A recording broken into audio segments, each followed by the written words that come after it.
I come from a conventional middle-class Nigerian family. My father was a professor.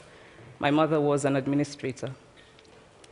And so we had, as was the norm, live-in domestic help who would often come from nearby rural villages. So the year I turned 8, we got a new houseboy. His name was Fide.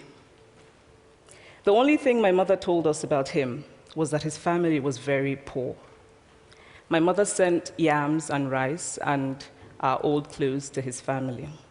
And when I didn't finish my dinner, my mother would say, "Finish your food. Don't you know people like Fide's family have nothing?" So I felt enormous pity for Fide's family. Then one Saturday, we went to his village to visit. And his mother showed us a beautifully patterned basket made of dyed raffia that his brother had made. I was startled. It had not occurred to me that anybody in his family could actually make something.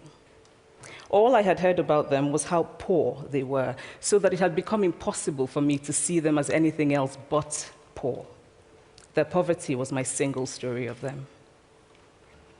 If I had not grown up in Nigeria, and if all I knew about Africa were from popular images, I too would think that Africa was a place of beautiful landscapes, beautiful animals, and incomprehensible people fighting senseless wars, dying of poverty and AIDS, unable to speak for themselves, and waiting to be saved by a kind white foreigner.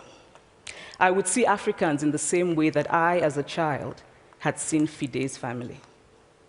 So that is how to create a single story. Show a people as one thing, as only one thing, over and over again, and that is what they become. The single story creates stereotypes, and the problem with stereotypes is not that they are untrue, but that they are incomplete. They make one story become the only story. It is impossible to talk about the single story without talking about power. How they are told, who tells them, when they are told, how many stories are told, are really dependent on power. Power is the ability not just to tell the story of another person, but to make it the definitive story of that person. I grew up under repressive military governments that devalued education so that sometimes my parents were not paid their salaries. And so as a child, I saw jam disappear from the breakfast table. Then margarine disappeared. Then bread became too expensive. Then milk became rationed. And most of all, a kind of normalized political fear invaded our lives. All of these stories make me who I am. But to insist on only these negative stories is to flatten my experience and to overlook the many other stories that formed me. The consequence of the single story is this: it robs people of dignity. It makes our recognition of our equal humanity difficult. It emphasizes how we are different rather than how we are similar. Stories matter. Many stories matter. Stories have been used to dispossess and to malign, but stories can also be used to empower and to humanize.